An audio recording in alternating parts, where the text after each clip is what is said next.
Hello friends, it's Kristie Marcotte. Today I'm sharing some cards I made using Paper Rose Studios Home for Christmas collection. There are 3 different 6x6 paper pads that all coordinate together, and they also have the 12x12 version if you prefer the larger paper.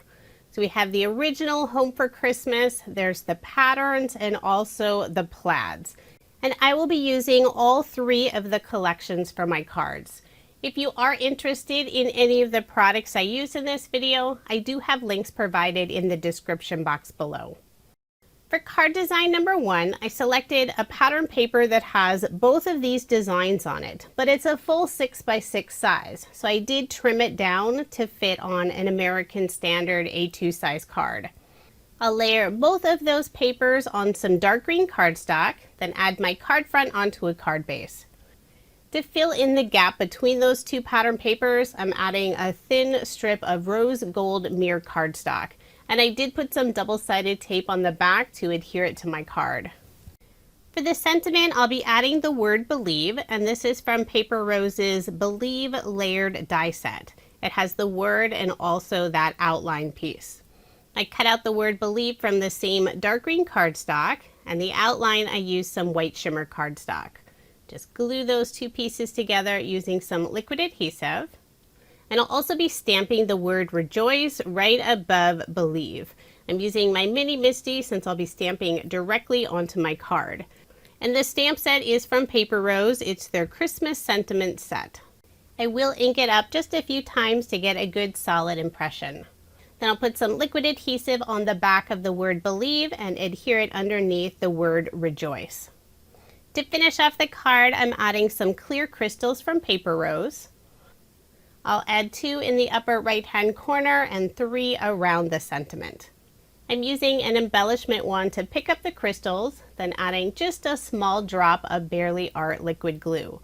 Then I can press those crystals in place, and the glue will dry clear. So there is my finished card, and I did make a total of 3 using this design. The 6x6 paper collections have 3 each of 12 designs, so it's easy to make multiples of the same card. Here's the Christmas sentiment stamp set I'll be using on several of the cards in this video. It's an older set, but it is still available. Now moving on to card design number 2. I will be using a card sketch for inspiration. This is from Sketch Saturday. It's number 666. For this card, I selected 3 different pattern papers, 1 from each of the 6x6 paper pads. I have these fun wooden looking trees for the background, some green plaid paper for that wider piece, and for that last piece I have a tone-on-tone pattern from the Home for Christmas collection. On the card sketch there's a stitch design. I'll be adding a narrow strip of green pearlescent cardstock. Just glue that in place using some liquid adhesive. Instead of using a die to cut the very end of this tone-on-tone pattern, I'm using my scissors. If you have a die in that shape, that will make it easier, but you can also just cut it yourself. I'll layer this background piece on some dark brown cardstock, then I'll put my card front onto a card base. All of my cards in this video are American Standard A2 size, 4 1/4 inches by 5.5 inches. For the sentiment on my card, I'm adding one of the cut-aparts that's included in the original Home for Christmas collection. I did layer it on some white pearlescent cardstock first. Then to finish off the card, I'll add a few green enamel dots. So there is my finished card, and I did make 3 using this design. I did use different cut-aparts for each of the cards. For card design number 3, the card sketch is from Mojo Monday. This is sketch number 535. For this card, I'm also using 3 different pattern papers, 1 from each of the 6x6 paper pads. For the background, I have this fun design with the little houses and trees and stars. Then I added a narrow strip of the light green plaid pattern paper. I also added a panel of light blue wood grain pattern paper, and I did layer that piece on some blue cardstock. For the very background, I layered it on a light brown cardstock. For the sentiment, I'm adding Merry Christmas, and I'm stamping it directly onto that blue wood grain pattern paper. I'll use my mini Misti to make sure to get a solid impression. The ink color is by Catherine Pooler. This is her Over Coffee. The ink does look fairly dark right now, but it does lighten. Paper Rose pattern paper does have a slight glossy finish, so if you are stamping on it, make sure your ink isn't going to smudge. You may need to do some heat embossing or heat set it. With the Catherine Pooler ink, it dried right away, so I didn't have to worry about it smearing. Next, I'll add a stitch circle die cut. I used some white shimmer cardstock for that. Before adhering it to my card, I did put some scrap cardstock just on the upper area. That way everything stays nice and level. Then I'll adhere it to the card using some liquid adhesive. For images on my card, I'm using Paper Rose's Scandi Ornaments die set. I have 2 of the houses. The brown cardstock is the same color I use for my background layer. I want to add just a little more color, so I'm using the Over Coffee ink color and adding just a tiny bit to the outside edge of each of the houses. Then I'll glue them onto my stitch circle die cut using liquid adhesive. Instead of leaving the center of the houses blank, I use some green and blue cardstock to add the star and the heart. And I'll adhere all of the die cut pieces using some liquid adhesive.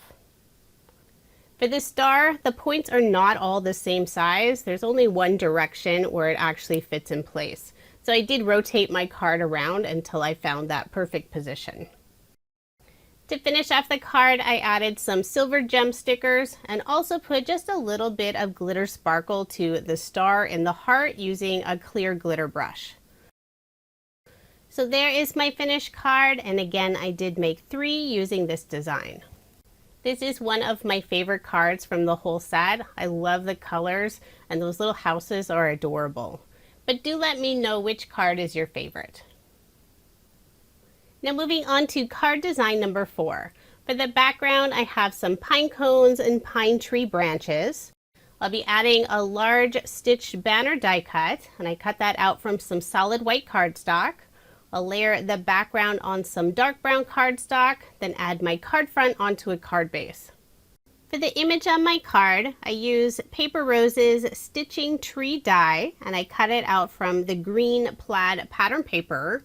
Paper Rose recently released a whole line of fun stitching dies. So these are perfect if you love to add that stitch detail using some thread or embroidery floss. Now I don't do any of that stitching. The detail work strains my eyes too much, but this die still works on its own without that stitch detail. For the sentiment on my card, I'm using 2 different die sets. One cuts out the word Merry and the other cuts out the word Christmas. And both of them include that layered background. And just to save time on the video, I've already adhered those together. I also put some foam dimension on the back side so I could pop those up. Just remove the release paper and adhere the sentiment toward the lower portion of my Christmas tree. I also cut out a red bird using the Scandi Ornaments die set. And instead of inlaying the little heart, I simply glued a scrap piece of white shimmer cardstock on the back side of the bird.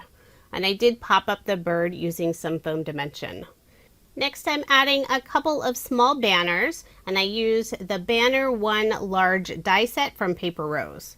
I have one cut out from green cardstock and the other from the brown. They are the same size, I simply trimmed them down. And I'll adhere those in the upper right-hand corner. I did add some small scrap cardstock pieces before adhering the brown banner in place.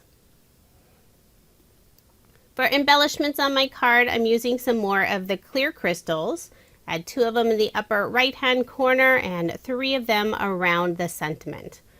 There are 4 different sizes of crystals included in the mix. I like to use one of the smaller sizes. For a final finishing touch, I'm using a white gel pen and adding some highlights to the red bird and also the sentiment. This will help it stand out just a little bit more. And there is my finished card. Again, I did make 3 using this design. This is another favorite card of mine. I really like that pop of red with the green and brown background. For card design number 5, I'm using a card sketch for inspiration. This is from Mojo Monday. It's sketch number 547. And if you are interested in any of the card sketches I use in this video, I share all of that information on my coordinating blog post. That link is provided in the description box below, or you can simply head over to KristieMarcotte.com. For this card, I have some craft cardstock for the background, adding a panel of the pine branches. For that narrow strip on the left side, I'm using a soft orange plaid paper. Before adhering that in place, I will put some scrap cardstock and also some scrap pattern paper on the very ends. And that will help keep this strip at the same level as the pine branch pattern paper. If I don't add those scrap pieces, there will be a noticeable dent on the very end of the orange plaid paper. Next, I'll add one of the cut-aparts from the original collection. This was a square cut-apart. I used one of Paper Rose's stitch circle dies to cut that out. And just for a little extra stability, I cut out a second circle the same size and glued the two pieces together. Then I put liquid adhesive on the back and adhered it to my card. For this sentiment, I've already stamped out Merry Christmas. On the very right side, I did cut the end at an angle. Then I'll adhere it in place using some liquid adhesive. For the banner in the upper right hand corner, I'm using the same dark brown color, and I'll adhere that in place using liquid adhesive. Then to finish off the card, I'll add some more of the clear crystals. I'll add 2 of them on the brown banner, 2 in the lower left hand corner, and 1 above the Merry Christmas sentiment. And there is my finished card. This time I made a total of 4 using this sketch. For 2 of the cards, I used the orange wreath cut apart, and for the other 2, I have a wreath with some wooden or brown stars in it. I also used different pattern paper for the background. Now here's another look at the 16 cards I made using Paper Rose Studios Home for Christmas collection. There are 3 different 6x6 paper pads that all coordinate together, and I mixed and matched those for all of my cards. If you are interested in any of the products I used in this video, I do have links provided in the description box below. This collection is also available in the 12x12 size, so if you prefer the larger size, that is an option. Paper Rose is located in Australia, and they do ship their products worldwide, but you can also purchase their products here in the US. And I do have links for both locations in the description box below. Thank you so much for watching, and I hope you have a wonderful day.